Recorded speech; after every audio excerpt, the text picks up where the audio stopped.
சொந்தங்களுக்கு வணக்கம். இன்றைய பதிவில் நம்ம என்ன பார்க்க போறோம் அப்படின்னா, செவ்வாய்க்கிழமைக்கான கருத்தை சொல்லும் குட்டி கதை தான் பார்க்க போறோம். ஒரு பிரபல ஒரு வியாபாரி இருந்தாரு. அந்த வியாபாரி நல்ல வியாபாரம் செய்யக்கூடியவரு. ஆனா அவருக்கு ஒரு தொழிலதிபர் ஆகணும் அப்படின்ற ஒரு பெரிய ஆசை இருந்துச்சு. வியாபாரிக்கும் அதிபருக்கும் என்னம்மா வித்தியாசம் அப்படின்னு கேட்கலாம் நீங்க. வியாபாரியோட தொழிலதிபர் நிறைய பண காசு வச்சுட்டு ஒரு இருக்கிற மாதிரி அவருக்கு ஒரு எண்ணங்கள். அதனால தொழிலதிபராகி நிறைய வியாபாரிகள் நமக்குள்ள நம்ம கட்டுக்குள்ள வச்சுக்கணும் அப்படின்னு சொல்லி இவருக்கு ரொம்ப நாள் ஆசை.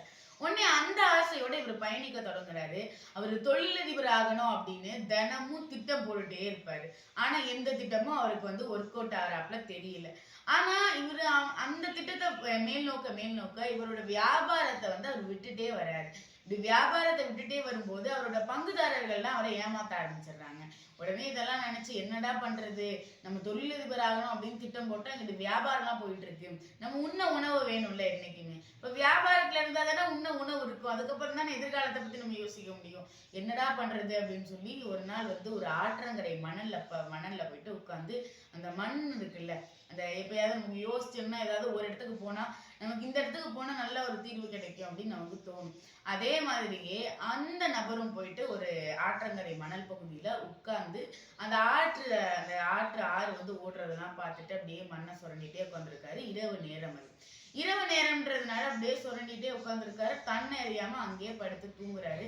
கொஞ்ச நேரம் கழிச்சு எந்திரிக்கிறாரு. எந்திரிச்சு அந்த ஆற்று மணல் அப்படி நம்ம ஏதாவது பண்ணிட்டே இருந்தோம்னா, ஏதாவது யோசிச்சுட்டே இருந்தோம்னா, ஏதாவது ஒரு வேலையை செஞ்சுட்டே இருப்போம். இப்போ எடுத்துக்காட்டா சொல்ல போனோம்னா, ஏதாவது போன் பேசிட்டு இருக்கும்போது இலைய பறிச்சு பாக்குறது, அந்த மாதிரியான விஷயத்த நம்ம எப்படி செய்வோமோ அந்த நபரும் அன்னைக்கு அந்த மண்ணை சுரண்டி இப்படி சுத்தி சொல்லுவாங்கல்ல, அதுல இருக்கிற கையில தட்டுப்படுற கூழாங்கல் எல்லாத்தையும், அதாவது கற்கள்னு அவர் நினைச்சிட்டு இருக்கிறது எல்லாத்தையும் கடலை தூக்கி போட்டுட்டு இருக்காரு. நைட்டு முடியுது. நைட்டு முடிஞ்சோன்னு இவ்வளவு நேரம் நம்ம இருந்தோமா அப்படின்னு சொல்லி அவரே ஆச்சரியப்பட்டு பகல் வரும்போது ஒரே ஒரு கல்லு மட்டும் அங்க தென்படுது. மற்ற கல்லெல்லாம் முடிஞ்சு போச்சு. ஒரே ஒரு கல்லு மட்டும் தென்பட்டு இருக்கிறது. பகல் நேரம்ன்றதுனால அது நல்லா பளிச்சுன்னு தெரியுது. பார்த்தா அப்ப அவருக்கு அதுதான் தெரியுது, அது ஒரு வைரக்கல், அது சாதாரண கூழாங்கல் இல்லை அப்படின்னு. அப்ப அவர் இவ்வளவு நேரம் நைட்டு ஃபுல்லா அந்த ஆற்றங்கரையில இருந்து அவர் தூக்கி போட்டது கூழாங்கற்கள் இல்ல, வைரக்கல்னு அவருக்கு புரியுது. ஏன்னா இதுக்கு முன்னாடி ஏதோ ஒரு திருடர்கள் ஆற்றை கடந்து போயிருப்பாங்க. அங்க அவங்க போகும்போது அந்த வைரக்கற்கள் கொட்டி இருக்கு.